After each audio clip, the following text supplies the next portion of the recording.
So we're gonna go ahead and go in and talk to David Zaragoza. He's right over here. We're gonna get an exclusive with him. Hey David, how's it going? Good, how you doing? Great show. Good job out there. Thank you. So we just wanted to ask you a few questions. Yeah. That's fine. Go ahead and move for the camera. Sure. So as A.I.P Films here, and we're talking to David Zaragoza. So David, how long ago did you start? You know, I just started doing the covers and writing some of my original material probably about 2 years ago. 2 years ago. So I've been playing music for a long time. So you're 2 years ago, but then now you're already opening for the Barenaked Ladies. Yeah. So things are going along. Yeah, things are going really smooth. Yeah, getting a lot of radio play on The Zone. Had some radio play with some other bands I've been in on 98 Rock and 106.7 and whatnot. That's really awesome. Yeah. That's really good. So what kind of advice would you have people out there that are actually starting in the music industry? Like obviously you're doing the right things.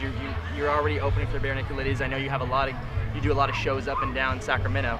Yeah. So what kind of advice would you have people who are starting out? My advice is really simple. I see a lot of bands struggle with trying to get exposure, trying to build fan base, whatnot, and they go broke doing it.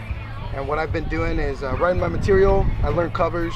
I play for some high-end restaurants. I get a lot of exposure that way. I've met a lot of people playing like Suede Blue, Crush 29, Mix Downtown, and I just keep meeting people, networking, getting paid while doing it. And just one thing leads to the next. You know, if you have a good attitude and people like you, they'll just keep bringing you back.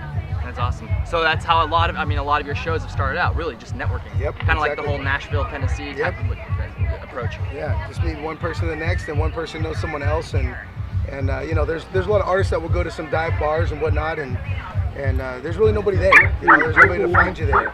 But when you go to some of these nicer places, and even if you can't play, like do what I do, even if you go to these spots to network, just to meet people, you know, it makes a big difference. Wow. So were you pretty nervous coming up here? Was this your first time ever opening for a big band? Or? No, I actually got to sing with Apocalyptica, which is a national touring metal cello band. I got to sing with them, but I've done a lot of work for churches in front of like 2,000-3,000 people. Nice. So it's pretty comfortable for me right now. So for the audience out there, for everyone who's watching, where can we find your next show? Where would we be able to find you? Right now, I'm working on my summer venues, but because I'm just kind of keeping it low key, I'm playing at Suede Blue in Roseville, and you can go to myspace.com/Dave Zaragoza Music to find my schedule. All right, so you got that, Dave Zaragoza at MySpace, right? Yeah. Do you have a Facebook as well? Yes, I do. Just search Dave Zaragoza. All right, thank you. Thanks, Dave. Cool. Appreciate it. Awesome, dude. Thanks for coming out, guys.